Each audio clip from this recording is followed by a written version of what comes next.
Across the entire Digimon franchise, there are many lesser known parts and moving pieces which people talk about all the time, I find, especially on Twitter, but no one really understands or explains what they are. You're not even a real journalism.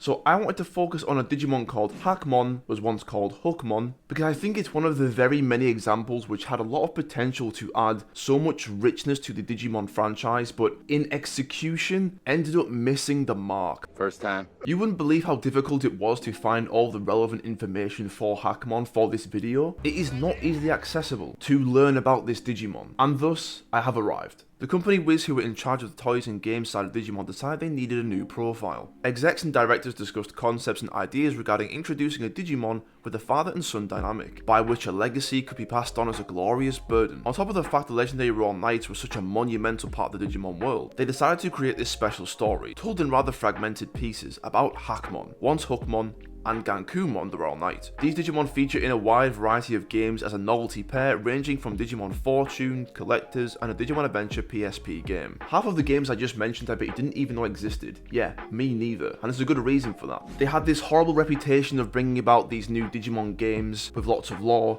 introducing new Digimon, and then just kind of destroying their own projects and making it really hard to find the archives of which the scripts, translations, and a lot of the images even were really hard to find. But what is it about Hackmon's story that makes it so appealing? Why am I even making this video? Well, in an interview between Kenji Watanabe, Habu, and Mr. Meikawa, all of which work on the Digimon toys and games and concepts, etc., the dynamic of the master-student relation where a Digimon could be recruited into the Royal Knights was something unexplored, and it would generate a lot of material for the entire franchise. It was decided therefore that Hackmon would be trained by the Royal Knight Gankumon to become one of the most obscenely powerful Royal Knights ever. Okay, but so, what trials and tribulations did Hackmon have to go through to get there? There is very little detail as to how exactly Hackmon improved to the level of Royal Knight. However, there is a version of which could explain how Hackmon really achieved the unthinkable. It has been shown across many profiles and accounts that Gankumon put Hackmon through such rigorous training to the point where Hackmon as a rookie could defeat a perfect level Digimon, 2 levels above. It could be said that it was because Hackmon appropriated Gankumon's powers and techniques and made them its own. The emerging energy from Gankumon is actually a champion level Digimon called Hainu Kamui. I have probably butchered that. Let's call it Hainu, which is the precursor of an evolution to a powerful Digimon of which nothing can fathom. Hackmon adapts abilities similar to this in its later evolutions. But it's more than just a Digimon training another Digimon to become a Royal Knight. There is some real charm about the story between the sensei and the student. Despite the harsh training that Gankumon puts Hackmon through, Gankumon is more than just a sensei but protector that the Digimon of the digital world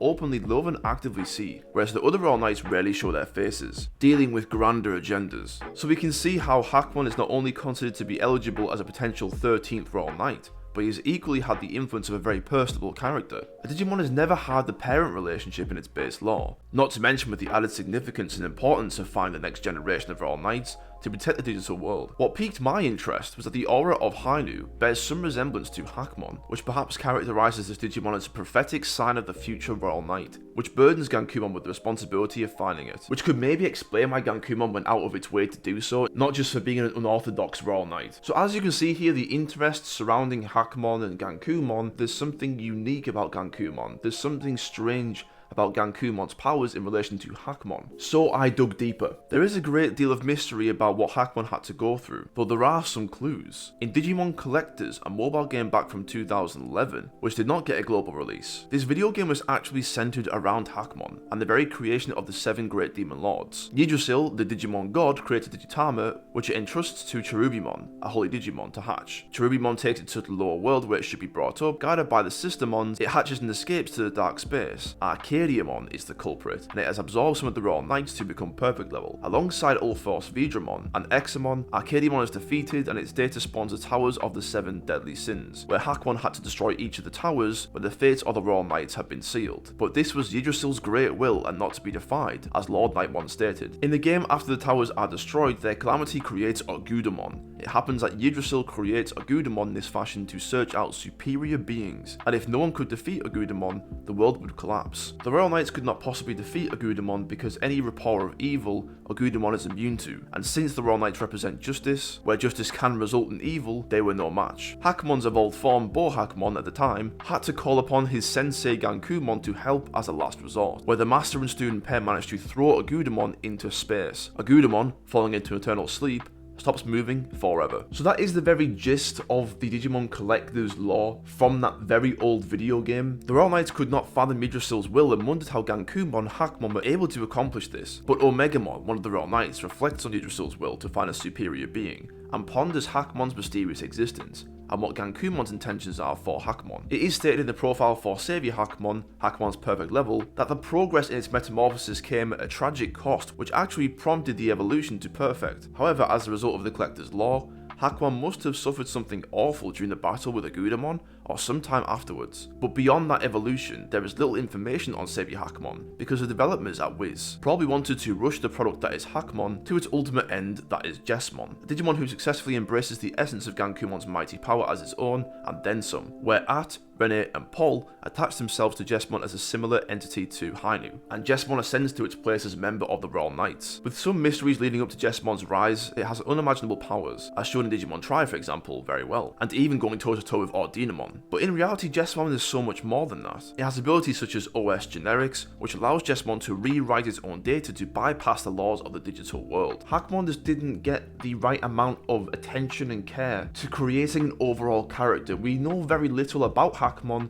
We just know what happened to Hackmon for Hackmon to get to where it needs to be, and even then, there are still some huge segments missing, for example around Savior Hackmon to Jesmon. I think we can rightly assume that maybe Hackmon takes on the characteristics of Gankumon as its sensei, being a much more front-footed and proactive member of the Royal Knights. And if you consider its involvement in Digimon Tri, again, we can't just assume exactly the same Hackmon, but maybe their characters are the same. Hackmon was a very stoic but quiet envoy of another godlike figure in Digimon known as Homeostasis, an entity which seeks to preserve the balance between both worlds, different from Yggdrasil. So is Hackmon really something special? It's up to you to decide. I think there really was something to be said about Ganku's relation to Hackmon, where Hackmon comes from and why, how the Collector's lore seems to fall in line with DigimonAdventure Tri, where one Omegamon pondered Hackmon's power, and Digimon Tri, Omegamon experienced it firsthand. The few dots that actually do connect do pique my interest, but it seems in the big corporate machine, the sustenance of the reasons behind Hackmon's blistering but tragic rise to Royal Knight are lost within equally lost material, or material that just never happened. I think it was very intentional that in DigimonAdventure Tri, Hackmon was instead affiliated with Homeostasis instead of Yggdrasil, and fought Omegamon, of which the Collector's Omegamon wondered what makes Hackmon so special. After doing the digging for this video, it kind of frustrates me how we had Hackmon DigimonAdventure Tri, with no preface, right or reason for why Jesmon even exists in the first place, because without the knowledge of Digimon Collectors, which was just lost through time, and if not for Digimon superfans and lore hobbyists who helped me create this video, you'd probably go the rest of your life wondering why Hackmon was even in Digimon Tri in the first place, and why Jesmon fights on the side that it fights on. It's a real shame that at Wiz, or even Bandai, they want to create this junk volume sense of Digimon, where they keep creating new things to try and catch some wave, when really if they just fleshed out the Digimon as actual characters and not just monsters, and give them a bit more depth other than just what comes on the surface, you know, how they look, they could have had something amazing.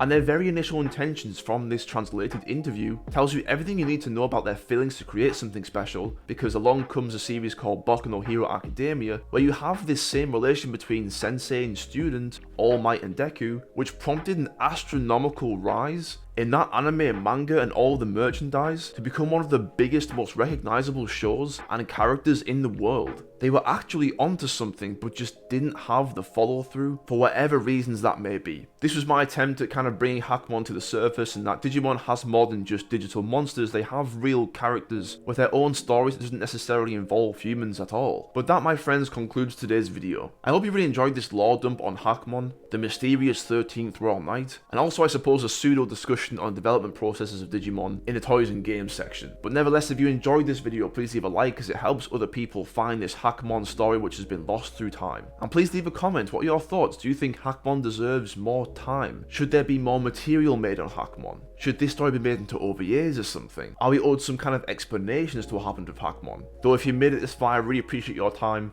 but most importantly, take care.